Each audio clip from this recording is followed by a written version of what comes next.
let me be honest with you. Most travel credit card rankings don't really make sense. A lot of the time people see $1,300 number on the page saying that you can earn up to this amount, which somehow assumes you're going to be spending $10,000 a month or $5,000 a month on just travel. And on top of that, it's actually not a free card. It has a pretty big annual fee. All that just to make the multiplier work.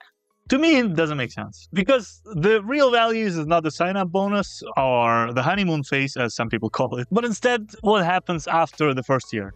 Does it actually make sense to hold your card past the first year? That's what's important. Does it provide value? So let's look at 5 best travel credit cards from worst to best based on the value they provide, not just by the number of sign-up points. And of course, number 5 is my favorite bank, the best bank in Canada and maybe the world, RBC. And their RBC Avion Visa Infinite. This card is actually famous for its fixed price flight metrics. If you want to book a short haul flight, but it's really expensive out of pocket, spending 15 to 20,000 Avion points, for example, can give you a massive value per point for the same flight. In my opinion, that's pretty awesome, but again, it's very much targeted. Outside of this flight matrix, or once in a while they do bonus transfer to British Airways, for example, or KLM. The actual base earn rate on this card is pretty horrendous. You only earn 1 point per dollar on most things. And while it's pretty solid for the most part, it's just a reliable card, I would say, with pretty big spending caps, but it lacks higher multipliers of the cards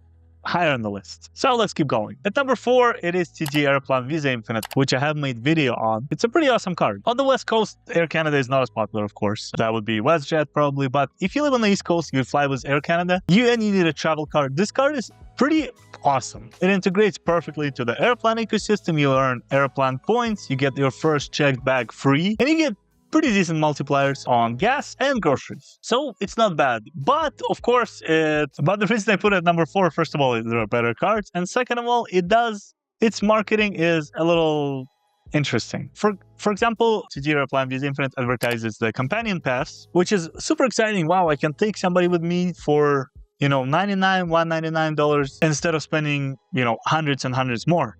But of course, not everything is this simple.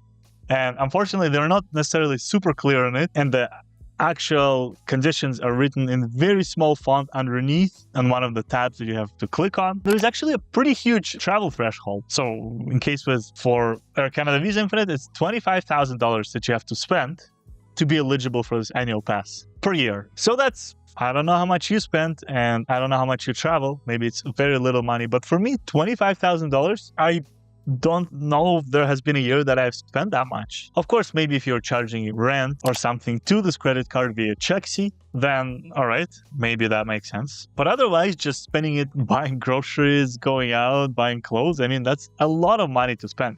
Even if you travel, it's a lot of money to spend.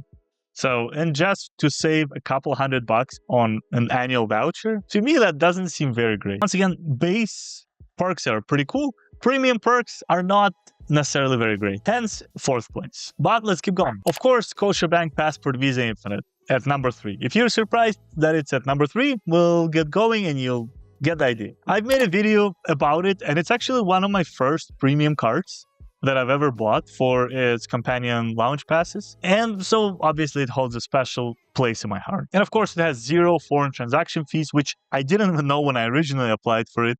I've applied for the 6 complimentary lounge passes, but it really goes a long way if you're traveling, like if you're shopping in the States, if you're traveling anywhere outside of Canada, it's a no-brainer. And solid travel insurance. I feel like a lot of comparisons don't talk about solid travel insurance, which is so very important. You don't use it, you don't care about it until, something happens. Hopefully you never have to use it, but if you do, you want to have a solid package. And the only reason it's in the 3rd place, first of all, there are better cars, but also the scene points that you earn are pretty decent. But at best, when shopping at Safeway, you earn 3 points per dollar, which is 3 cents per dollar, essentially, because each point is equal 1 cent. So it's not bad. You get 3% in returns on those groceries. You get 2% on dining out. And so if you're looking for a card for traveling, it's a pretty good card. I'm going to be honest. But how come it never made it to higher up the list? Well, let's take a look. Number 2 is a surprising card, actually. And I'm still not sure how this partnership worked, but I'm talking about the Scotia Gold Amex or American Express credit card. Because as I mentioned, how you earn 3x shopping at Safeway and 2x, dining out, spending on gas.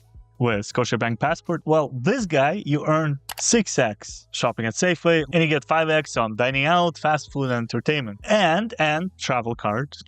So it is also a 0% foreign exchange fee. Travel insurance is pretty awesome. It's similar to the Passport Visa Infinite, but I don't think it comes with the lounge passes. So I guess it really depends on what you're going for. But again, this extra rewards, especially if you shop at Safeway, and again, 5x on dining out, this is 5 to 6% cash back.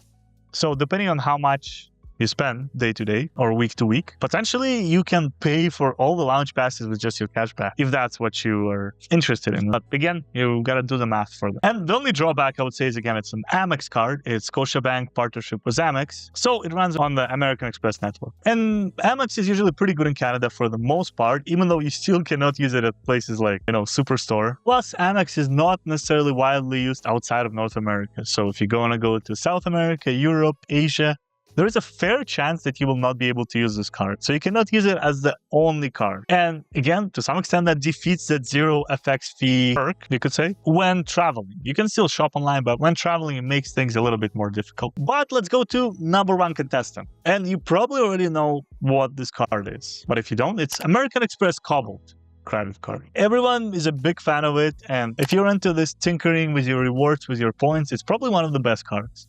Of course, you still need to spend a fair amount of money. It's $192 a year. It gives you 5x rewards on groceries and eating out. Can go a long way. And this is why. First of all, they can be transferred. Membership reward points can be transferred one-to-one to Aeroplan. And I would say that's the biggest one in Canada. If you strategically redeem this for international routes, for example, or business class, it's very possible that this membership rewards points transferred to Aeroplan will be equal to 2 or 3 cents per point when redeemed. That turns your 5% return into a massive 10 to 15% real-world return on daily food spending. And realistically, no other card comes close to matching this in mathematical value. Hence, it's number one. But thank you guys for watching.